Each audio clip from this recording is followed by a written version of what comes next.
നമസ്കാരം. Total football Malayalam എന്ന YouTube ചാനലിലേക്ക് സ്വാഗതം. അപ്പോൾ ഇന്നലെ റയൽ മാഡ്രിഡ് അലാവസ് മത്സരം ഉണ്ടായിരുന്നു. റയലിൻ്റെ ഗ്രൗണ്ടായ സാന്റിയാഗോ ബെർണാബിലായിരുന്നു മത്സരം നടന്നത്. മത്സരം റയൽ 3-2 ജയിച്ചു. മത്സരത്തെക്കുറിച്ച് പറയുകയാണെങ്കിൽ ആദ്യം നമുക്ക് ലൈനപ്പിലേക്ക് വരാം. റയലിൻ്റെ ലൈനപ്പിൽ കാര്യമായ മാറ്റം എന്ന് പറയാൻ നമുക്ക് ഡാനി കാർവഹാൾ ഇന്നലെ കളിച്ചിട്ടില്ലായിരുന്നു. കഴിഞ്ഞ മത്സരത്തിൽ കാർവഹാലിന് ഏറ്റൊരു നോക്ക് കാരണം ഡാനി കാർവഹാൾ ഈ മത്സരത്തിൽ സ്റ്റാർട്ടിംഗ് ലെവലിൽ ഇറങ്ങിയില്ല. പകരം ഇറങ്ങിയത് ലൂക്കാസ് വാസ്കസ് ആയിരുന്നു. മത്സരത്തിൻ്റെ ഒരു ഗെയിം ഫ്ലോനെ കുറിച്ച് പറയുകയായിരുന്നെങ്കിൽ ആദ്യത്തെ ഒരു 75 മിനിറ്റ് റയൽ കംപ്ലീറ്റ് ഡോമിനേഷൻ ആയിരുന്നു. അതായത് ഒപ്പോണൻ്റായ അലാവസ് ചിത്രത്തിലേ ഉണ്ടായിരുന്നില്ല. ഒന്നാമത്തെ മിനിറ്റിൽ തന്നെ റയൽ ഗോൾ അടിക്കുന്ന ഒരു കാഴ്ച നമ്മൾ കണ്ടു. വിനീഷ്യസ് ലെഫ്റ്റ് വിങ്ങിലേക്കൂടെ പോയി നൈസായിട്ട് ഒരു കട്ട് ബാക്ക് കൊടുത്തു. ലൂക്കാസ് വാസ്കസ് കറക്റ്റ് സമയത്ത് അവിടെ ബോക്സിലെത്തി ഫിനിഷ് ചെയ്തു. ഗോൾ 1-0. ഒന്നാമത്തെ മിനിറ്റ് കളിയുടെ ഒരു 56-ാം സെക്കൻഡിൽ തന്നെ റയൽ 1-0 മുന്നിൽ എത്തിയിരിക്കുന്നു. റയലിൻ്റെ ഒരു ഫസ്റ്റ് ഹാഫ് ഗോളടി കുറവാണ് എന്നൊക്കെയുള്ളൊരു പരാതി ഉണ്ടായിരുന്നു. അത് പരിഹരിച്ചു കൊണ്ട് തന്നെയായിരുന്നു ആദ്യത്തെ ഒന്നാമത്തെ മിനിറ്റിൽ തന്നെ ഫസ്റ്റ് ഗോൾ വന്നത്. പിന്നീട് അങ്ങോട്ട് റയലിൻ്റെ ഒരു അറ്റാക്ക് തന്നെയായിരുന്നു. പോർട്ടുഗീസിന് കാര്യമായിട്ടൊന്നും ചെയ്യാനൊന്നും ഉണ്ടായിരുന്നില്ല. റയലിൻ്റെ അറ്റാക്കിങ് എംബാപ്പെ ആണെങ്കിലും വിനീഷ്യസ് ആണെങ്കിലും ബെല്ലിംഗം ആണെങ്കിലും എല്ലാവരുടെയും ഒരു കളിയിൽ ഒരു സിങ്ക് ഇട്ടായിരുന്നു. ഒരു ലിങ്ക് പ്ലേ ഒക്കെ അടിപൊളിയായിരുന്നു. അങ്ങനെ ഒരു കിടിലൻ ലിങ്ക് പ്ലേയിലൂടെയാണ് റയലിൻ്റെ രണ്ടാമത്തെ ഗോൾ വരുന്നത്. എംബാപ്പെ ഒരു ഫ്ലിക്കിലൂടെ ബെല്ലിംഗാമിന് ബോൾ കൊടുക്കുന്നു. എന്നിട്ട് ബെല്ലിംഗാം കറക്റ്റ് ടൈമിങ്ങിൽ എംബാപ്പയ്ക്ക് തിരിച്ചു കൊടുക്കുന്നു. എംബാപ്പയുടെ ഒരു ഫസ്റ്റ് ടച്ച് ആ ഒരു ഡിഫൻഡറിനെ കട്ട് ചെയ്യാൻ വേണ്ടിയിട്ടുള്ള ഒരു ടച്ച്, പിന്നെ ഒരു ഷൂട്ട്. 2-0. അങ്ങനെ ഫസ്റ്റ് ഹാഫ് 2 ഗോളിന് റയൽ മുന്നിലെത്തി. ഇനി സെക്കൻഡ് ഹാഫിനെ കുറിച്ച് പറയുകയാണെങ്കിൽ സെക്കൻഡ് ഹാഫ് തുടങ്ങി ഒരു 3 മിനിറ്റിനുള്ളിൽ തന്നെ റയൽ ലീഡ് 3 കൂട്ടുന്ന ഒരു കാഴ്ചയാണ് നമ്മൾ കണ്ടത്. റോഡ്രിഗോ റൈറ്റ് വിങ്ങിലൂടെ ബോളുമായി പോയി ഒരു ഗോളി ടൈറ്റ് ആംഗിളിൽ തന്നെ അലാവസിൻ്റെ ഗോളിക്ക് നേരെ ഷോട്ട് ഉതിർത്തും.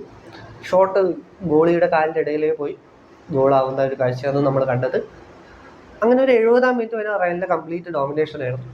70-75 മിനിറ്റിന് ശേഷം റയൽ കളി ജയിച്ചു, 3 പോയിന്റ് ഉറപ്പാക്കി എന്ന് മനസ്സിലാക്കിയ സമയത്ത് റയൽ അവരുടെ കാര്യമായ അവരുടെ മെയിൻ പ്ലേയേഴ്സിന് കുറച്ച് റെസ്റ്റ് കൊടുക്കുന്ന ഒരു പരിപാടിയാണ് നമ്മൾ കണ്ടു. അവരുടെ മെയിൻ പ്ലേയേഴ്സിന് വലിക്കുന്ന ഒരു കാഴ്ചയാണ് നമ്മൾ കണ്ടത്. ഫിഡെ വാൽവേഡയെ വലിക്കുന്നു, റോഡ്രിഗോയെ വലിക്കുന്നു, എഡർ മിൽട്ടായെ വലിക്കുന്നു. പകരം എൻട്രിക്ക് വരുന്നു, ആർഡ ഗുള്ളർ വരുന്നു, ജീസസ് വലേജോ വരുന്നു. അങ്ങനെ റയൽ കളി ജയിച്ചു എന്ന് മനസ്സിലാക്കിയ സമയത്തായിരുന്നു അലാവസിൻ്റെ 2 തുടരെയുള്ള ഗോളുകൾ വന്നത്.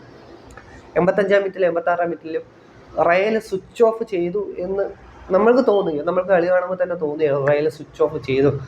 റയൽ ആ ഒരു ഫസ്റ്റ് 70 മിനിറ്റിൽ കളിച്ച ആ ഒരു ഇൻറ്റൻസിറ്റിയിലൂടെ കളിക്കുന്നില്ല എന്ന് നമ്മൾക്ക് തോന്നി. നമ്മൾക്ക് മാത്രമല്ല അലാവസിനും തോന്നിക്കാണും. അതുകൊണ്ടായിരിക്കും അവർ കുറച്ചും കൂടി ഒന്ന് പുഷപ്പ് ചെയ്തു. 85-ാം മിനിറ്റിലും 86-ാം മിനിറ്റിലും അലാവസ് 2 ഗോൾ തിരിച്ചടിക്കുന്നതായിരുന്നു. മത്സരത്തിന് ഒരു ഇൻട്രസ്റ്റിംഗ് ആയി മത്സരം. ആ ഒരു 2 ഗോൾ വന്നതിന് ശേഷം 3-2. ഇനി മത്സരം തീരാൻ ഒരു 7-8 മിനിറ്റ് ഉണ്ടായിരുന്നു. 90 minute plus 6 minute extra time ആയിരുന്നു കൊടുത്തത്.